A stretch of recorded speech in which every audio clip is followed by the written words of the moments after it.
What's up, everybody? Welcome to our very first Team Leader webinar, sponsored and brought to you by United. What is United is a question I would be asking myself if you're not familiar with what we do. United is a four-person collaboration company group that we're team leaders, we're real estate agents, we've been in the industry for a long time. And so we're doing everything we can to build and grow with team leaders across all of North America. So represented here on this call, you've got two of us on the West Coast, two of us on the east side of the continent. Amy and Ryan are Canadian. Raquel and I come to you from the United States of America. And so we've got we've got a wide range of experience. Amy and I have ran large teams for a really long time. Raquel has coached some of the largest teams in the industry, and Ryan runs a coaching organization working with some of the top team leaders from across North America as well. Well, what we're looking to do here on a monthly basis is bring together team leaders. And I'll be honest with you, we do not have an end game in mind. What we have is a desire to build, collaborate, and grow with some of the top team leaders across North America. And we'll let the chips fall where they may. It may become you meet some team leaders that you become referral partners with. It may be that you learn something from us or from another team leader on these calls that blesses your world and helps your agents be more productive. Every single month, we're going to be doing a team specific call geared toward team leaders and independent brokerages, brokerage owners. If you're a top producing agent thinking about building a team, you're still in the right place. But our primary focus will be working with team leaders, indie brokerage owners, making sure they're improving their profitability, improving their production, collaborating. We all know that real estate's a highly competitive space. And so you're in a safe space here. We're going to share, we're going to grow, we're going to build together. And with that, I've introduced Raquel, I've introduced Amy, I've introduced Ryan. Amy and Ryan are spearheading this call this week. Raquel and I will be on here to add some commentary and color. But other than that, Amy, did I miss anything? No, that's great. Thank you so much. Well, we're really excited. Guys, I obviously did not have the screen up fast enough when we started. So welcome to the Great Divide, the very first session of our Team Leader webinar series. Our question for you is, are you building the wrong team model? And that's what we're going to talk about today. This is going to be a webinar series and an implementation workshop. And so we're really, really excited to have all the team leaders and all the independent brokers that have joined us today. We want to make sure that you guys know that the chat is open. Like if you have thoughts, questions, if you want commentary, please feel free. The chat is open. You can message everybody. You could message us as hosts and panelists privately, whatever works for you. So my name is Amy Youngren. I have built a top 1% community culture team in Canada, and my co-host is Ryan Wykes, and he has built a high performance sales culture team in the Toronto real estate market, and we're going to talk to you about all of that. What to expect from today? We want to make sure that you guys know what you're going to get. So the most important thing that I want to make sure that every single one of you knows is that we talk to team leaders all the time throughout this industry. And more often than not, I hear lines like, Amy, I feel burnt out, or I'm really actually not happy running my real estate team, or we're the one that we all know, like it's not profitable. I don't think this is working. And so my question first and foremost is drop a 1 in the chat. Maybe it's not you today, but maybe you've felt that way at some point. Either burnt out, maybe you're not happy doing what you're doing, maybe haven't been profitable at some point, but drop in the chat if that resonates with you and if you feel like that has been you as a team leader at some point. But today our goal is to show you guys two paths, two models that I promise you, once you get clarity around which type of team model you are building, I could almost guarantee that you are going to feel so much better and things are going to run so much smoother. Our goal is to really help you better understand both models so that you can really evaluate and assess them and then to really clearly identify the type of real estate agent that you as a leader that you want to work with. And then additionally, we want to help you build an offer that's going to allow you to get agents, get the right agents, and the ones that you want to attract. Those are the ones that you want that are you're going to get them excited about wanting to work with you and wanting to grow with you. And so if you could ideally attract your perfect agent avatar, drop a yes. We just want to know if this resonates with you. If you could learn how to attract your ideal agent avatar to your team and grow with that ideal agent, drop a yes in the chat. Okay. All right, guys. Well, today we promised two things. We promised that number one, today will be tactical. So you will get a lot out of this that you can actually, and then number two, implement. This is not just a training session, although we are in the trenches, we are leading, we are building, we are doing all the things that you are doing as well. But we want to make sure that you walk away with something that you can implement. And so that is our goal today. So welcome to the Great Divide, community culture model versus sales culture model. Ryan, where do we go from here? All right, guys. So the big thing when building a team is the majority of the time, the industry has set the standard that a sales culture is the way to build a team. It's where most of the training is. It's where our brokerages have supported us and guided us in building a team. And the reason tends to be is that building a sales culture is very scalable. It gets a lot of bums in seats and can create a lot of revenue for the brokerage. So building a sales culture benefits the brokerages that we all work with. But the part that's missed is it doesn't necessarily benefit us as leaders because, as Amy spoke to, a lot of times the agents we want to work with and the agents that light a fire under us to get up each and every day and deliver value to our team and grow our team and scale our team, they may not be attracted to the traditional sales culture team that so many of us are taught that we have to build to be successful in real estate, right? And I experienced this myself. I helped build a sales first driven team to over $1 billion a year in GCI. We went from 25 agents to over 200 agents in a 24-month span because that was the way that we thought we had to grow, right? And there was a lot of great things about that from a financial perspective. In some ways, yes, but there was also, in growing and scaling that way, a ton of headaches that came along with it, and it burnt me out. And when I decided to leave and rebuild a smaller team, once again, the only way I knew how to build was a sales culture. But I had a partner who wanted to build more of a community culture. And we tried to build a hybrid and it just didn't work. So Aim, as someone who's built a community culture, talk to us a bit about that.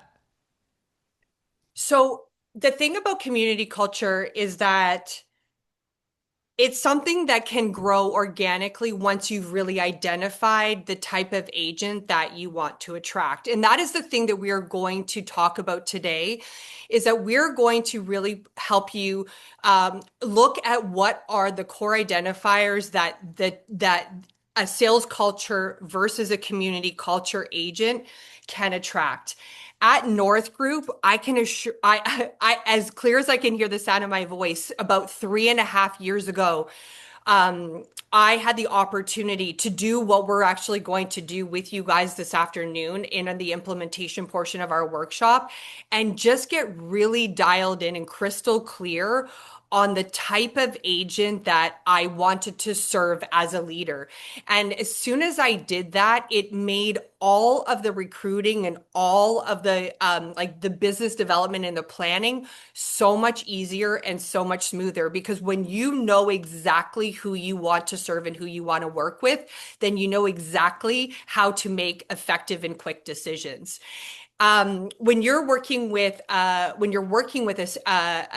community culture model, attraction doesn't become about necessarily about leads and splits. It becomes about connection and brand and leadership and support and things like that, and building a place that agents don't want to leave. And we're going to talk about that. But the thing that is so interesting is understanding which one is right for you, because both teams attract very different types of agents. Both of them demand very different strengths from you as a leader, and they both require very different expectations and support systems. But we're going to look closer at each one, because the bottom line is that both models work. Both models can be extremely profitable and successful, and both can grow and scale to the level that you want them to. It just looks very different.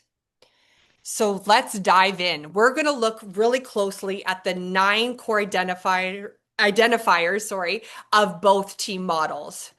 So let's kick it off at the sales culture side, Ryan. Yeah, guys. So what I want you to understand before jumping into this is you may have strengths that land in both community and sales culture. And we don't want you to think it all has to be based off your strengths when you're thinking about this and you're really reflecting as we go through this. It also needs to be a big piece about what do the agents that, as I said before, you are really attracted to, that you want to work with, that you enjoy getting up with and interacting every day, what are they going to be attracted to? Because that's how you're going to build a team that allows you to, love your job, right? Like love the business that you've created. And that's the goal as a leader. If you don't love the business you created, you're never going to be profitable net long term. You're never going to attract the right people, and you're never going to build the business that you want to build. But so what are those core identifiers? So for a sales culture, they're very productivity driven, right? Like everything is about production. It's about numbers. It's about metrics, number of dials, number of conversations, number of sales, number of appointments. That's what really matters.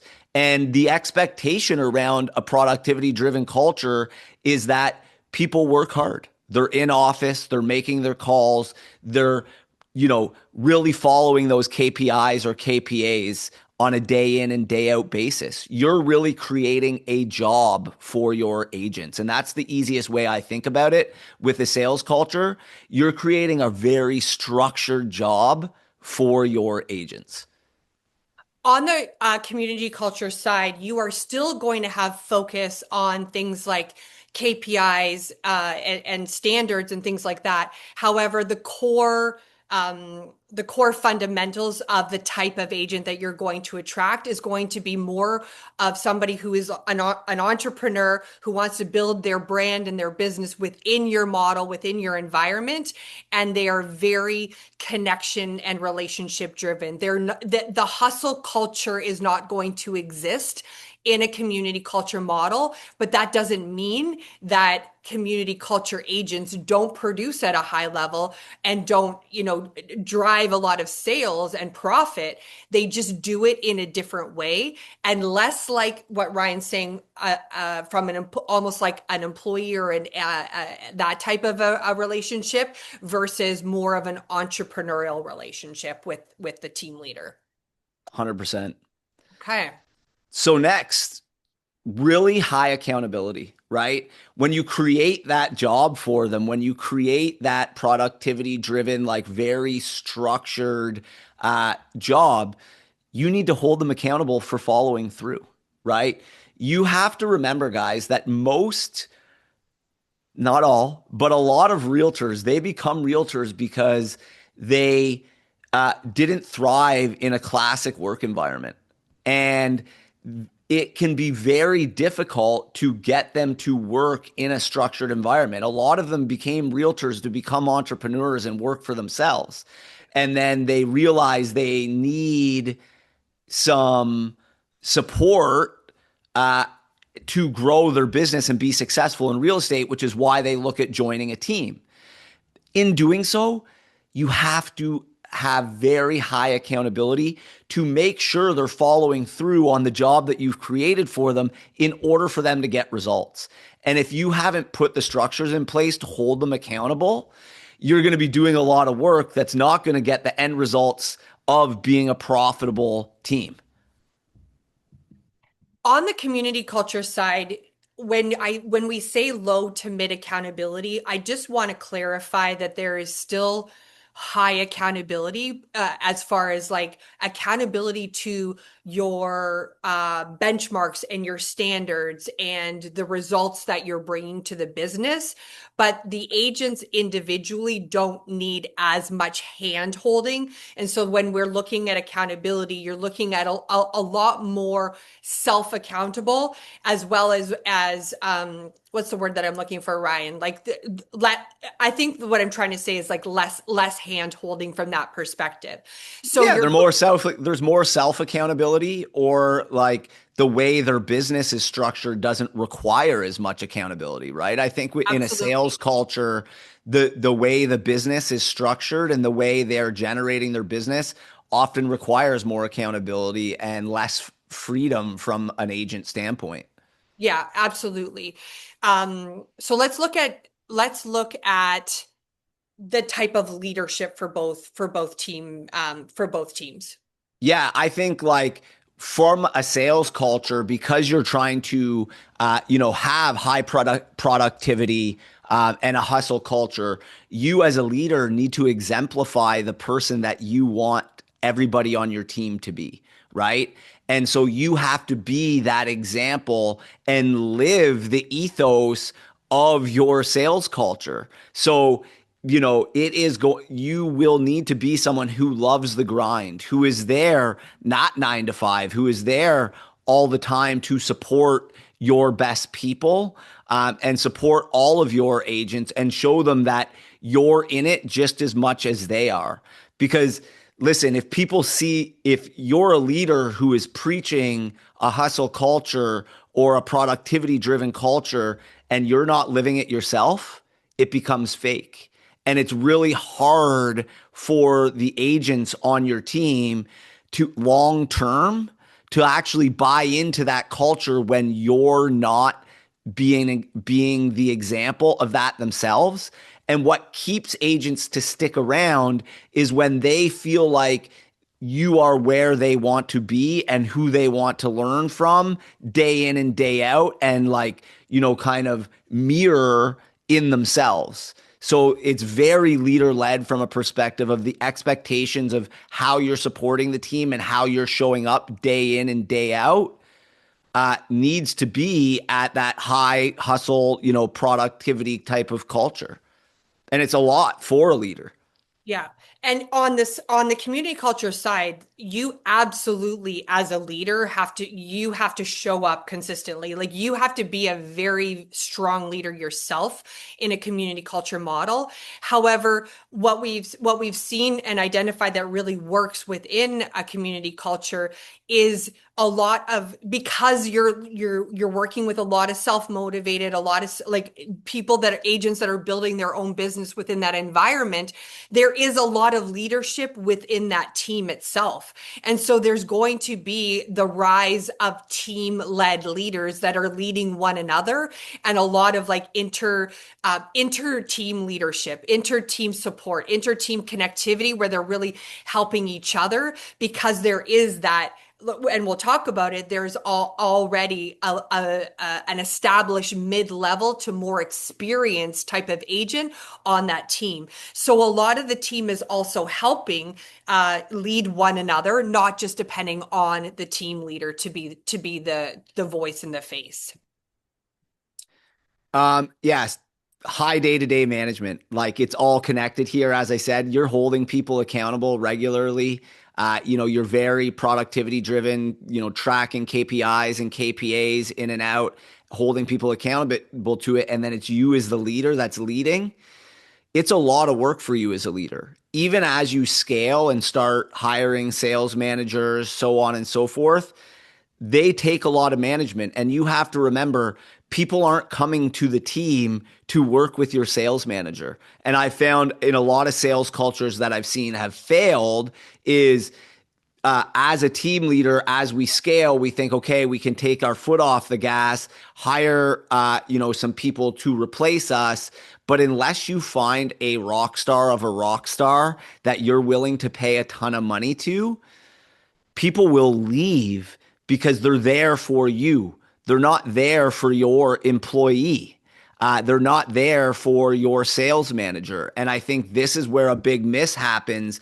And there's, whether you find great people or not, you're going to have to manage those people, right? And that's what happened with our team. Is as we scaled, to 200 people and beyond, we had 7 different sales managers and branch managers that I then had to manage on a day-to-day basis, along with the top performing agents, because the top performing agents still wanted me. They didn't want to feel like they were getting passed off. So it was so much day-to-day management.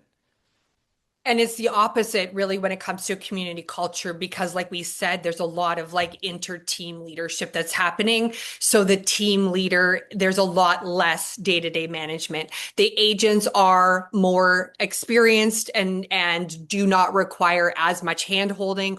Also, what we're going to talk about is that it's not a heavy lead generation platform. So there's not a lot of micromanagement when it comes to managing databases and managing leads and managing follow-up. So if you are looking to be in business with agents that are going to be more self-managed and self-motivated, a community culture might be the angle that you want to take. 100%. So high splits, and they rely on lead flow. So one of the benefits of a sales culture for sure is that you can charge higher splits, right? Like 50-50, 40 for the agent, 60 for you as a team leader, in some cases even less. Some cases 30% for the agent and 70% for the team leader, which is why a lot of leaders get attracted to it, right? They're like, wow, I can build this business, build some lead gen, and take, between 50 and 70% from my agent. So it sounds like financially, this is the way to go. And it's why we've been taught this for so long. But over time, the expenses and the costs of delivering value to the agents in exchange for those higher splits has shrunk the margins, right? Like lead costs, marketing costs, all of these costs to provide the value that the agents expect in a sales culture in return for those higher splits. The margins are actually a lot less than a lot of people realize before getting into building the type of culture, and especially to build a successful system, a successful lead gen or marketing system, right? On the community culture side, you're looking at taking less per deal per agent. But because the agents are relying on their own agent generated opportunities. This is going to be more of a heavily like service and support and platform based model. So when you're looking at profitability, you will have to better understand your numbers based off of knowing that you're going to be making less per agent. But a lot of what those types of agents are looking for is, like I said, it's services, it's support. And a lot of those things are available at scale. And so you're going to be able to grow profitability based off of scale that way. So We touched on this already, but we can keep, yeah, just quickly, like I mean, you touched on getting more mid-level to experienced agents. And with a sales culture, generally you are going to attract a lot of new agents who are looking for a lead source or are looking for a way to get started in the business. They're looking for mentorship. They're looking for growth. You will get some higher level agents, but what I have found through my experience over a decade of growing teams is the experienced agents are actually the hardest to plug into a sales culture system because they already tend to have bad habits. They already tend to have their own business. And it's really hard to mold them and set the expectations of like what it takes to convert leads, or whether you're teaching them to cold call or door knock, or however you're teaching them to prospect in your sales culture. A lot of them don't have the patience to see the follow through. And then the thing is, if you're attracting a top producing agent, it's really hard to show the value for the higher splits, right? We built a great team and a great culture around sales, and even amazing agents that would come interview with us, as soon as they'd see the splits, it would be a non-starter. They don't want to pay that price No, for random leads or whatever it is that we're sharing. 100%. So in a community culture, you're going to attract a mid-level to an experienced agent that is willing to come in, and they're willing to pay. They are willing to pay a split. They will be a great team player.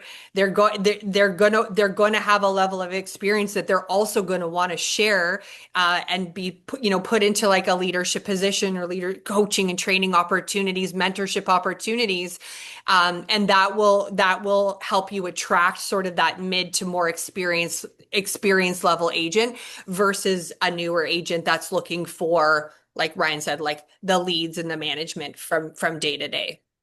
100%. With a sales culture, there's a huge focus on skills training, right? So, like scripts, role play, phone skills.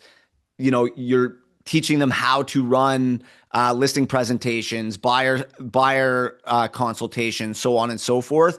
There is a lot of focus on constantly improving those skills because they are newer to mid-level agents who aren't going to be able to close the deals with the leads that you're providing, right? And it's just a lot of work in terms of consistently delivering value and making sure that they're implementing what you teach them, because you're making such a big investment in marketing, in lead gen, in all of the things that help them convert the leads, ISAs, AI tools these days. So, you have to understand that if you're not delivering value regularly to these people and training them and putting them through scripting and putting them through role plays and offering that regularly, it's really hard to get the high productivity results that you want that make it make sense financially. So you have to understand what needs to go into it. There's an aspect of sales training that comes from and skills training that comes in a community culture, but it's not where the emphasis is. It's not the focus, because you're already bringing in skilled and experienced agents. And so it's incorporating it into a certain amount of your training that you've set for the year. But a lot of it is really looking at the bigger picture of whole life and business development and truly helping those agents become the CEO of their business and of their life, and to focus like a lot more outside of just skill-based training and lead conversion, and really on how to like be the best version of themselves from as a leader and from a leadership perspective. And so there's a lot more focus when it in that perspective in a community culture. Although the sales and the skill-based training does exist, it's not the same as from a priority perspective the way it is in a sales culture. 100%. Big thing here is people stay for the leads, right? Like with a sales culture, you're going to as soon as the leads aren't good, and I'm sure a lot of you have experienced this before, drop a one if you've done lead gen for your team before. And as soon as the leads dry up or as soon as they say they're not good, agents start to leave. So like agents stay for the leads and they will only stay as long as they feel like they need the leads. And that's a big problem, right? And as long as you're giving them enough of them. Yes. So as long as they feel like, as soon as they feel like A, they're not getting enough leads, B, they don't feel like the quality of leads are what they once were, or C, they no longer need the leads because they've already gotten so many from you that they've built a huge funnel, they start to leave. Yeah. And so like you're consistently having to stay on top of what's the best marketing, what's the best lead gen, what's the best, like all of these different pieces that are constantly changing, especially today with like everything being introduced with AI, how much more competitive the market is getting and what people are able to do a lot easier and the skill sets they're able to learn. Being a marketer that knew how to do lead gen used to be a rarity and used to be really special. Now there's AI tools that can replace it really, really quickly if you know how to use them. So it's just something to consider. And it's the opposite when it comes to community culture. They're not there for the leads at all. In fact, like the expectation is set very clearly up front that there isn't going to be any lead opportunities. And when I got dialed in on that, really crystal clear that that wasn't the type of model that I wanted to build. And I didn't want to personally micromanage agents that were following up on company generated leads. And I also didn't want to chase amazing community culture entrepreneurial type agents that didn't want to follow up on those leads either. Things got a lot smoother, that's for sure. When you're building a community culture, people are there for the people. Like agents stay literally for the relationships that they're building inter-team. They stay for the level of support and the platform in which they're plugged into that gives them the autonomy to run their brand and their business within your team, within your platform. And that's why they stay connected. It's not about whether or not they're going to get the next like incoming online lead. Yeah, which brings us to cost per agent, right? Like, what does your overhead look like at having an agent there for what how you build your value proposition to attract agents, what you're delivering to them, what type of value you're delivering to them, and how you're delivering it. With a sales culture, it can build really quickly, right? You will sooner need more staff. You'll need more management. You'll need more training. You need more support and the constant marketing and leads.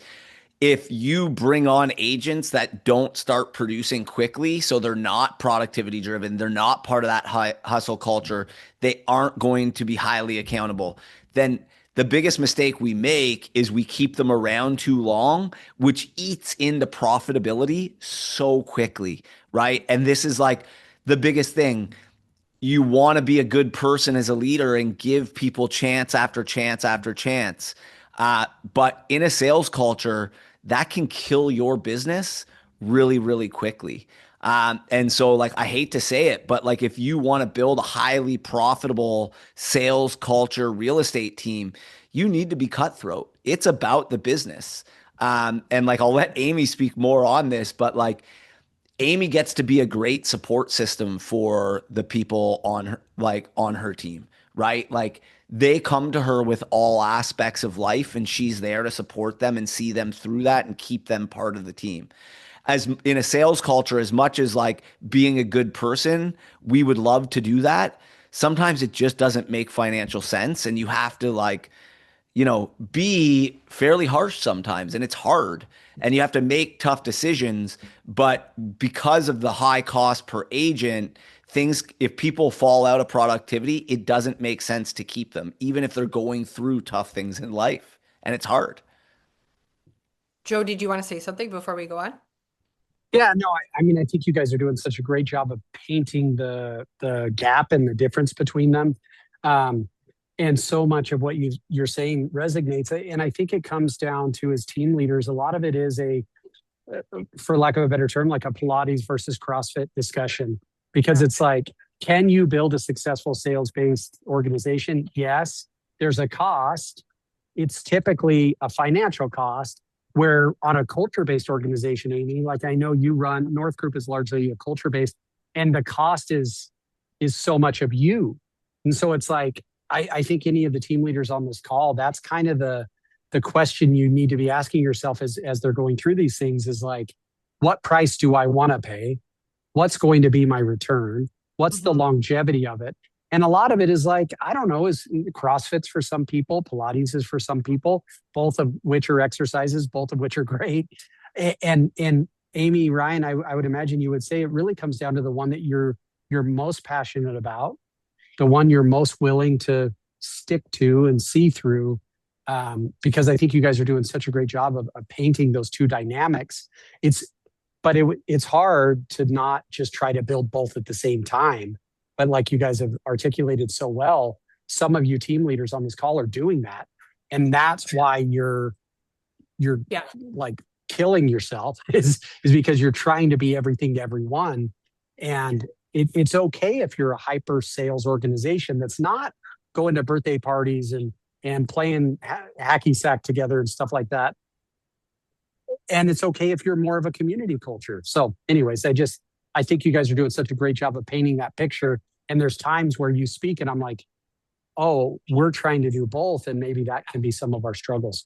So Ryan Yeah. and I have, and I appreciate that you brought that up now, because Ryan and I have both built both. We've both tried to build a hybrid of these two models, and from our experience, it doesn't work. And if you are a team leader that has a hybrid of both and it's working really well for you, then just keep going.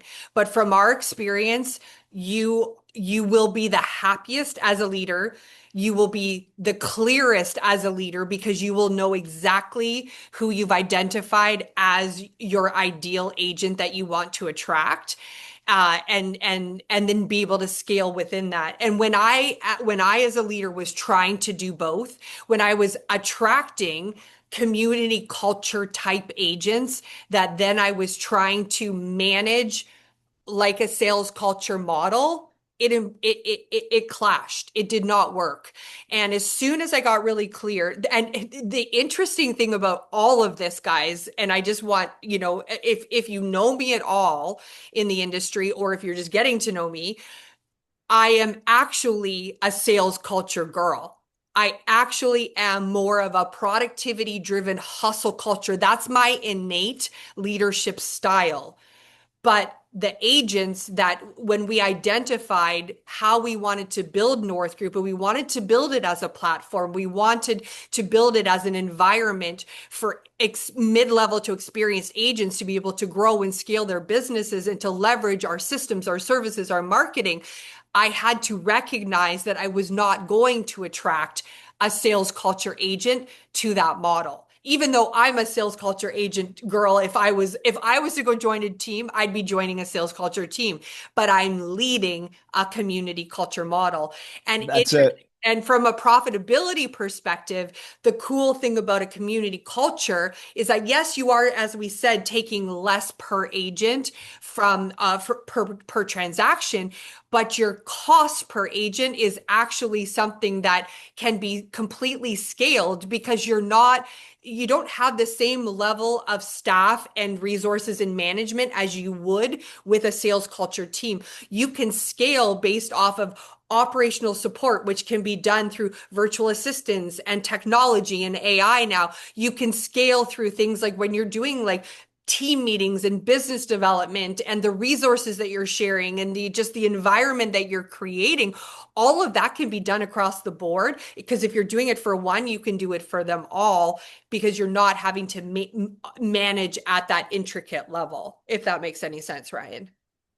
Yeah, I would just say the biggest thing is Amy kind of said it there, whereas like if she was to join a team, she'd want to join a sales culture team. But that's not the type of team she built. So what I want you guys to understand is, as leaders, you guys are all great leaders, and you could probably lead both of these types of teams. The problem is not both types of agents will stay on one team. That's the piece. And that's why it's so important to identify who are the agents that you want to work with day in and day out. And like, you might be able to build a great community culture, but you want to work with highly driven agents. You don't want to deal with and be that personal support system for your agents when they're going through difficult things in life, right? So like, when you try to build for both, and I did this with my second team, we tried to be like this hybrid of like sales culture / great community, best friends. And all my sales driven agents who I enjoyed working with, that I was attracted to, started leaving or wanted to leave the team or said, why are we doing this? And started questioning me and who I was as a leader, because it's not what they came for. And that's why, and we're going to get to this and help you guys with this, it's so important to identify that perfect agent that you want to work with, and then build the team for them, build your value proposition and build your services for them. But let's move on. So let's just talk for a few minutes and then we're going to move on to exactly what you were just talking about, Ryan. The challenges of each team model that it's really important for you as a leader to be aware of. So first and foremost, from a sales culture perspective, I think we've touched on this, but we'll just mention it, is that you're going to have higher attrition, lower retention, more turnover, more churn. They're going to come for the leads. They're going to leave when they've got it figured out, and or the leads, as we all know, everyone, agents don't think the leads are good enough. That's what's going to create more churn. On a community culture side, your retention should be, and if it's not, then the mirror should be in front of you as a leader. As in a community culture model, your retention should be high.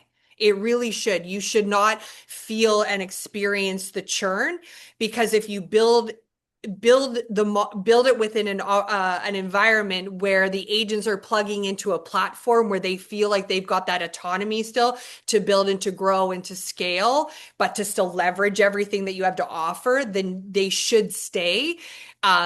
Especially if they see a big enough opportunity in future to grow with you. That's so key. I love that line. I learned it a couple of years ago, is that people leave when they outgrow their future with you, or when they can't see a big enough vision or future with you. And so in a community culture model, if you don't want to lose agents, which in that environment you don't, then you're going to need to be casting a big enough vision and opportunity and platform for them to want to stay. Whereas a sales culture model, that's not the focus. The focus is just is that that we talked about, that hustle culture and like the leads, and is a lot more of a churn. Yeah, I mean, I think I just took your section for you. Sorry. it's okay, but like, I think the one piece I would add to that is, when you run a sales culture, a lot of the agents are there. They're highly driven. If you're hiring the right agents, they're highly driven type Ds who look up to you and want to be you. And eventually they'll feel like they've gotten from you all they can get, and then they'll be ready for their next evolution of who they are. And a lot of them want to become leaders themselves. A lot of them want to have their own team. And so they're there to learn from you. And soon as they've learned from you, or if it's purely financial and it's just about building a funnel, as soon as they've built their funnel off of your leads, they will leave. Like you know, when we built a huge team, every year we'd have one of our best people leave, right? Because they felt like they outgrown us. They wanted to start their own thing, so on and so forth. Like, every year, one of your top 3 to 4 agents is walking out the door. And it's really hard, which leads, yeah. Yeah, which leads to this point, because in a community culture model, you have those mid to experience level agents, and they stay because they have their autonomy and they don't want to do what you do as a leader. They don't want to have to go higher. They don't want to have to train. They don't want to have all of those expenses. And so they stay within that environment. Whereas in a sales culture model, like Ryan said, they're going to outgrow the needs for that sales training and the leads and the sales training, and they're eventually going to leave. And most people from a sales culture model will, like he said, leave and go and start a team of their own. Yeah. Um, One of the biggest challenges for a sales culture is the amount, like the new hand holding of new agents. I'm sure, like, drop a one in the chat if you've experienced this, like brand new agent after brand new agent who it can be frustrating the amount of hand holding they need, as well as like the amount of dropped opportunities that you see within, the funnels that you're helping them build, within the like marketing spend that you're making for lead generation for them. And you have to be comfortable with that, right? And you have to have the systems in place to get them the training, to get them the support, to hold them accountable, to grow out of a new agent perspective as quickly as possible. It on the experienced agent side, there's going to be challenges with the expectations and the demands. You're dealing with people that have a good amount of real estate experience and background, and they've done a decent amount of deals. And with that comes demands, it comes expectations. And so a lot of the challenges will be centered around managing those expectations and determining and making decisions around what do you need to change or pivot or react to versus just sort of resetting those standards, resetting those expectations. Yeah. And that's been a big one. So with sales culture, as we've already said, it's super heavy on you, right? Like it's very leadership focused. They're there because of you. Your best people, even as you scale and you can, as I said before, hire a sales manager or hire other people to support you, your best agents are only going to want you, and they're going to want to be held accountable by you. They're going to want to be trained by you. They want to be mentored by you. That's why they're there. And so it doesn't, even though people think, oh, you can scale and grow this big team and then it's going to be easier on you. If it's a sales culture and you were at some point in time or still are the rainmaker and the king of, the king salesperson, queen salesperson, they're going to look up to you and they're going to want you. And that doesn't change. It doesn't. And I think we touched on what we are talking about there from a community culture standpoint, but let's just talk about production really quickly, because you can explain, like, from a community culture perspective, you are going to see production fluctuate. So you're going to have to like really know your numbers and know your sweet spot on the number of agents that want to achieve their goal, which is a minimum of like a certain benchmark. This is a bigger conversation for another webinar, but you could see those ebbs and flows because they are, like we said, more mid to experienced agents. They may have, security financially elsewhere. They've been in the business for a long time. They're more database driven, which we all know that, especially in today's market, that is ebbing and flowing. And so it's not going to be as consistent as it would be in a sales culture, because you don't have an environment of or a group of agents that are just constantly hitting the phones, hitting the DMs, making calls and doing follow-up to generate a consistent amount of revenue through production. So it is just important to really be watching your business, watching your numbers, watching the volume of deals that are coming through, and then the number of agents that you're serving, in order to be to see the less of the ebbs and flows from a production standpoint and a community culture. Yeah, and I think with a sales culture, you can build that more consistent production, but you have to understand that A, it takes time, B, it takes systems, C, it takes consistency, right? Yeah. So if you're able to build all of those three things, you will see consistent production within your team, but you have to have the systems and the consistency of A, leads, B, your agents in performing following through with KPAs and KPIs, et cetera, holding them accountable. And then you can build that consistent production that it just becomes a numbers game, right? Yeah. It's like number of leads in, number of dials made, number of conversations had, number of appointments booked. And as long as you're hitting those metrics and the agents are doing the work to hit those metrics, you will get that consistent production, which does make the business more predictable. But what will make it unpredictable is if your best agents who do the things start to leave you. That's what makes it unpredictable. The thing about production on the community culture side that I just want to emphasize is that you're still holding agents accountable to standards. You are not it is not like a free for all and in just an environment to kind of do whatever you want whenever you want.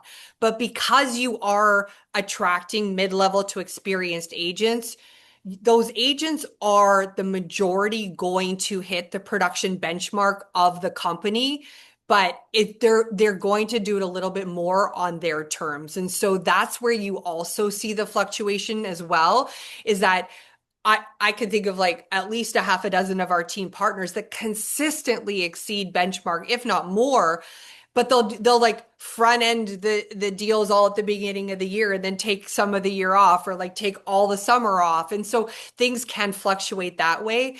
But there are still standards and expectations when it comes to production benchmarks, conversations, appointments, and things like that. I just want to make sure that that part is really clear. So moving on, our goal is to make sure from this entire session that you are able to build with clarity and to build something that's sustainable and profitable for you. So how do we help make that happen? Ryan. Really, it all starts with identifying who your dream agent avatar is, right? Because the big mistake so many of us make is we just start building a team and a system for our team based on either A, what we know, or B, what other people, like our coaches that we hire or our broker owners or our ex-team leaders, showed us that we should be building ourselves. But then the problem is we build a team that doesn't attract who we want to lead.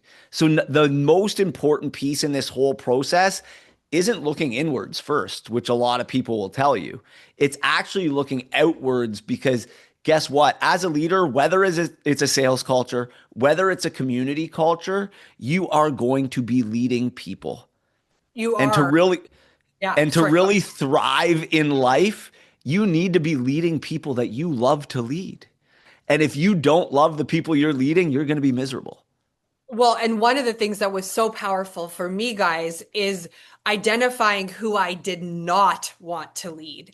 And that took quite a few years of leading and running a real estate team for me to get really, really crystal clear. And I'm talking like right down to like minutia kind of qualities of the type of agent that I didn't want to lead. And I'll give you an example, and you might think that this is silly, but coming from a very like tech driven real estate team, which we are, and I'm in a very tech forward real estate brokerage, I do not want to lead agents that do not adopt and utilize technology. And that was a really small identifier, but oh my goodness, it's been such a game changer, because now we've implemented into our recruiting and attraction and sort of like vetting out process. If an agent can't accommodate or work within the tech requirements, this is a very small example, but it immediately eliminates them from being a part of our vetting out process. 100%. So what does your ideal agent value or need, right? Because this will tell you what you need to offer. Like will allow you to start building your offer that will attract the agents you want to work with, and really being clear about what is it that they want from you as a team leader and from a team, and what they need from you for them to be able to achieve their goals. Because you have to remember, number one, it's not about you. When you're a team leader, it's about them. And it's hard to make it about a bunch of different people. And that's why we say your dream agent avatar, because the most successful teams are a team that have one person 20 times, right? They have 20 people that value the exact same thing, need the exact same support, and want the exact same outcome, because that's what makes it super scalable and makes it enjoyable and possible for you as a realtor, so that you're not, or as a leader, so you're not stretched thin. And then lastly, we want to better understand, what does our dream agent like expect from a support perspective? And then what are they willing to trade for it? What are they looking for? Because if you can go in with expectations managed and really clear on knowing what type of services and support your ideal agent would be looking for, you'll know right away whether you're going to be able to honor those expectations, or whether or not that's going to make your team implode. And then most of all, what would they be willing to trade for? What are they willing to pay for it? What are they willing to contribute towards it? So we're going to help you now with answering all of these questions by designing your dream agent avatar. So if you want to take a scan of this QR code, we're going to dive into that right now. Just give everybody a second to do that. I'm going to pull it up here. Could we also drop it into the chat? That would be awesome. Make sure that everybody's got this.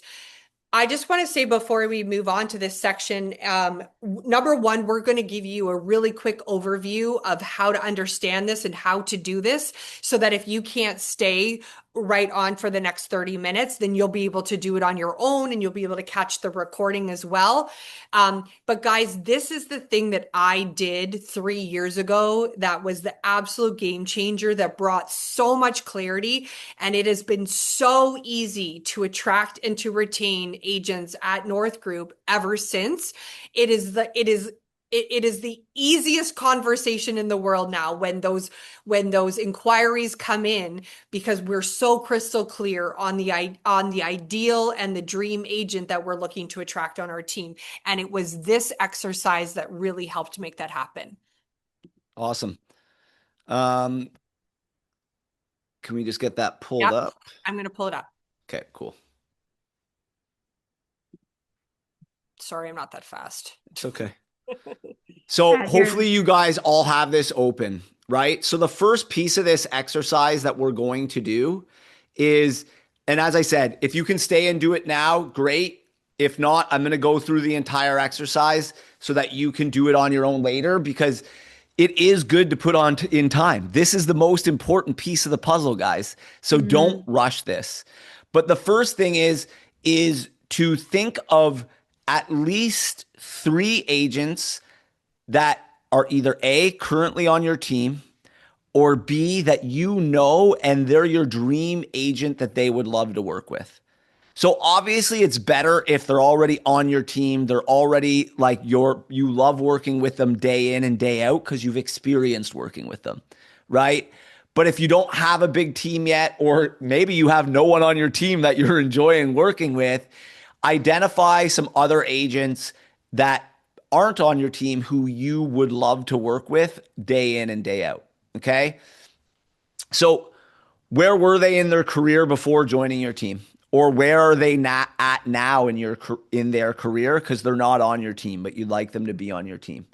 You need to fill this out, right? Were they brand new? Were they already 5 years in the business, but feeling alone? Feeling isolated? Were they making no money and struggling to make ends meet? So on and so forth, right? And then asking them, like, what do they value most now after joining the team, right? Or if it's an agent that isn't currently on your team, what would be the ideal outcome for them of joining a team? Like, in a perfect world, if they joined a team, what would that do for them? What would they gain? How would they gain time back? How much would it increase their business? How would it increase their business? Right? Then we want you to get clear just like on a little bit of more of who they are as a person, like their what's the word I'm looking for? Demographic, their overall demographic, right? So what's the age? Preferred method of communication? How did they find you? Where do they consume their media? Do they have kids? What was their occupation before real estate? You can expand on this as well, guys. These are some basic ones we like to ask. But like Amy said, a big thing to her was, how are they with technology? Do they leverage technology in their business, right? So are there things that are important to you outside of here?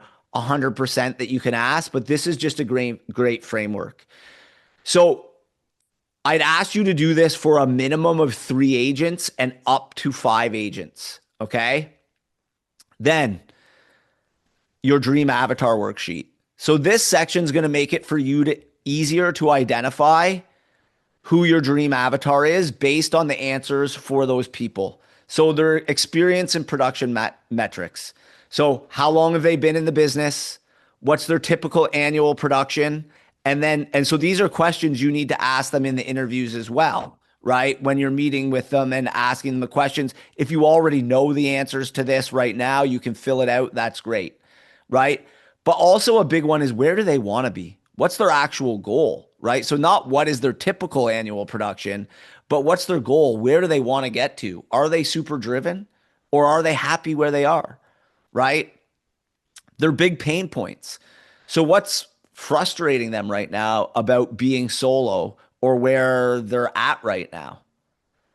Like, what have they tried before that didn't work? Have they joined teams before? Why did it work? Why didn't it work? Have they always been a solo agent? Have they bounced around from different brokerage to different brokerage looking for value that a brokerage can't provide, right? The big thing is, like, what's keeping them up at night? Is it, are they drowning in paperwork? Is it they're not making enough money? Is it they don't know where their next deal's coming from? Is it they don't know the first thing about marketing? What's keeping them up at night? Then their desires and motivation.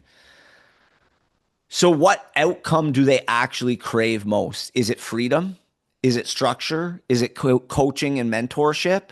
It's very different for people, right? Some people just want something taken off their plate. Like a lot of Amy's agents in the community culture she's built, they've already got good businesses, but they don't have good systems. They want more time for themselves. They want some freedom. So they want to leverage someone else's platform to help take some of that work off their plate, to give them some more of that freedom and time back. And what would make them feel successful, right? Then we have, in this section, we're going to continue to identify. So like decision drivers. So what proof do they need to see from you before joining? Social proof is so huge when building a team, right? How have you successfully built other agents? Showing them or demoing them the platform that you've built for deal processing, deal support, your listings, whatever it may be that you've built systems around, right? Figuring out who they trust when evaluating teams, right? Do they go to the other agents? Do they go to the broker owner? Do they go to the brokerage level? Do they go to their coach, right? Who are they trusting when evaluating teams?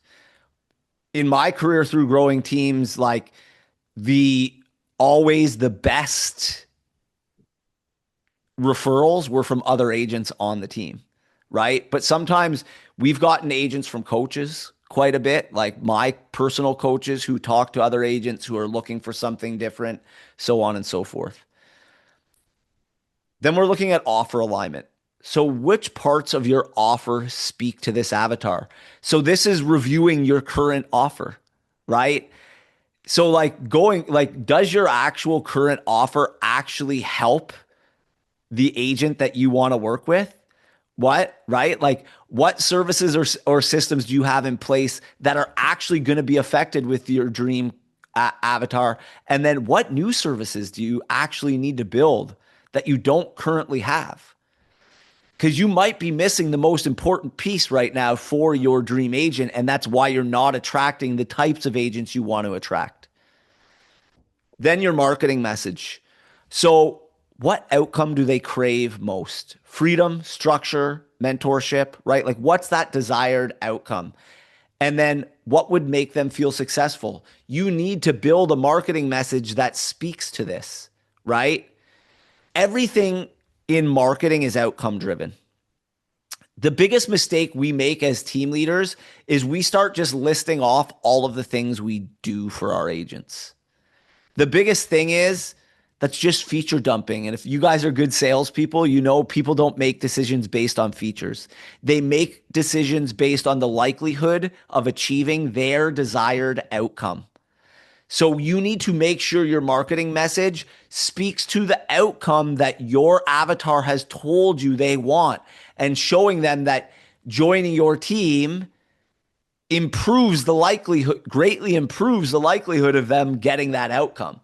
That's what will make someone join you, right? And if they don't see that in your marketing, they don't see that on social media, they're not going to be attracted to you. Okay. So then last, we've got like a little GPT for you here. You can just scan here, and you can take these worksheets. You can just screenshot them and dump them in, or you can scan them and dump them into this GPT, and it's going to build out your full dream agent avatar for you, super detailed. So it's going to give you like their psychological and emotional profile, and it's just going to help you align with where they're at. So we want to give you the time now to work through this. Ask us any questions in the chat. If you want to do this on your own and take this and do it on your own, I highly recommend it. Obviously, this is the most important piece. You guys want to put time in here, right? So you want to make sure you're interviewing and speaking with the agents you want to work with in the future. Aim, anything to add there? No, it's awesome. I just want to make sure that everybody has the link to the Dream Avatar worksheet, and then I'm going to just let Raquel actually share about what to expect on our next webinar and kind of wrap us up today. First, like I have so much takeaways from what you and Ryan presented. I know some of the people were texting me, DMing, and saying things to our host because I don't think they put the everyone on. So, I mean, some of my takeaways, I've never seen it really broken down like that. I think, right now is a perfect time to actually look at, and the reason why we decided to do this webinar is you see a lot of teams changing and adapting along with what Ryan had said, with like the new tools that are coming out that are making it so much easier with AI for agents to do different things, like be a better marketer or write better captions or attract different leads. And I think there's no better time than right now as you go into the rest of 2026. If you're a team leader that you've been feeling like, gosh, I've been burnt out, I don't know if this is working anymore. Similar to like what Amy had said in the beginning, is now might be the time to actually do that worksheet and say, you know what, sometimes it's slow down to speed up and scale faster.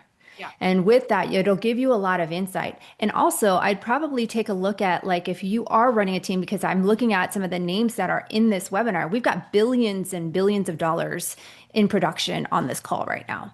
I would also take a look at the retention piece of it. If people have left your organization, whether it's a sales organization or a culture organization, I don't know if you guys have an exit interview.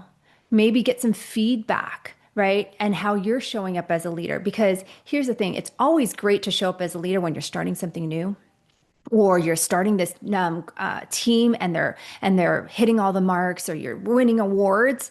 But when people leave, it's still a dagger. It still hurts, right? And sometimes our leadership also changes as team owners. Sometimes it's like we have this panic attack of like, oh crap, I'm just going to start hiring anybody. And you forget about your dream agent avatar because you're trying to 100%. replace 20 million that went out the door, or 30 million that went out the door. So you go into panic mode and it's your nervous system. Yeah. But it's like, where do you set those boundaries? Right? As you're working through this worksheet, I do think there's no better time than to really dial in, because I have seen, after coaching so many different teams, large teams, brokerages, especially right now, is people are adjusting their model and structure and how they hire and how they attract. So with that, I just love how you guys did everything, how you guys really battled between the two. There is no right or wrong way to scale a business. As you can see, both are very, very successful. And I think Jeff had put something in the comments, is this is why more models keep coming out, is like sales culture, right? community culture, and now you've got team rich? Is there a hybrid of both? And again, it's what John said is like, if you feel burnt out or drained, you might be spending time in the wrong area in how you're leading your people. Right. So I definitely want to say thank you to everyone that showed up today. We know that you have a huge focus on always building a better business, getting the right tools wherever, and being and putting yourself in the room, because I know you guys are all really, really busy.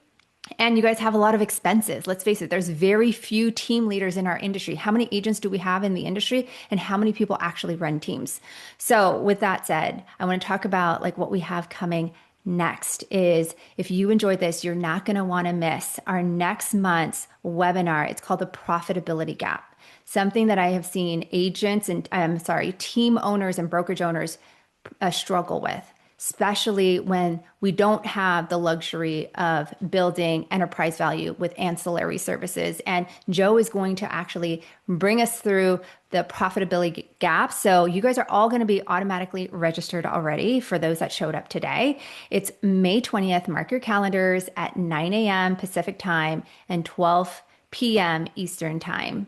Hopefully we have, like I said, we as leaders, Amy, Ryan, Joe, myself, always want to bring value to the industry through United. So I think that was it. Good. Yeah. We just want to thank everybody for joining us today. We're on a mission to keep bettering ourselves as team leaders and bringing as much value as we can to the industry as leaders. And so please keep joining us. We'd love to have you again, and we welcome your feedback. We welcome your ideas. Please reach out to Joe, Raquel, Ryan, myself. Like we're here to just ensure that we are better together, and that's what United is all about. It's a collaboration community, a collaboration platform. Regardless of brand or brokerage, we just want to make sure that we're helping each other and doing just really just helping one another be better leaders, better together. So with that, have an amazing rest of your day, guys.